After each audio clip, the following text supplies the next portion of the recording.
Nəhayət, çoxdan gözlənilən şad xəbəri diqqətinizə çatdırıram. Prezident İlham Əliyev sosial müavinətlərin artırılması ilə bağlı fərman imzalayıb. İyulun 1-dən müavinətlərin məbləğləri belə müəyyən edilib.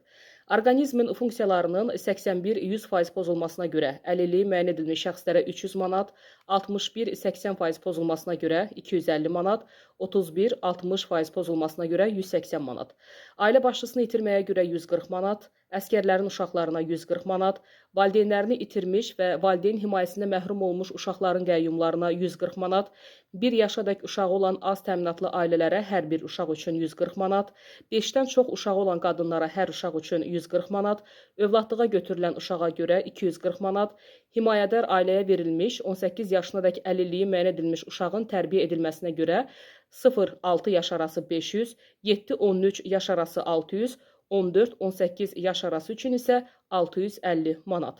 Uşağın anadan olmasına görə 600 manat, dəfn üçün 600 manat.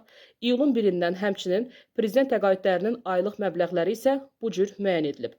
Vətən müharibəsi qəhrəmanı adı verilmiş şəxslərə 2200 manat, Azərbaycanın milli qəhrəmanı adı verilmiş hər bir şəxs üçün 2000 manat, şəhid ailəsi üçün 700 manat, 20 yanvar şəhidinin ailəsi üçün 700 manat, Əfqanistanda Sovet qoşunlarında həlak olanların ailələrinə 700 manat, müharibə və ya 20 yanvarla əlaqədar əlilliyi olan şəxslərə müvafiq olaraq 600, 500, 400 manat.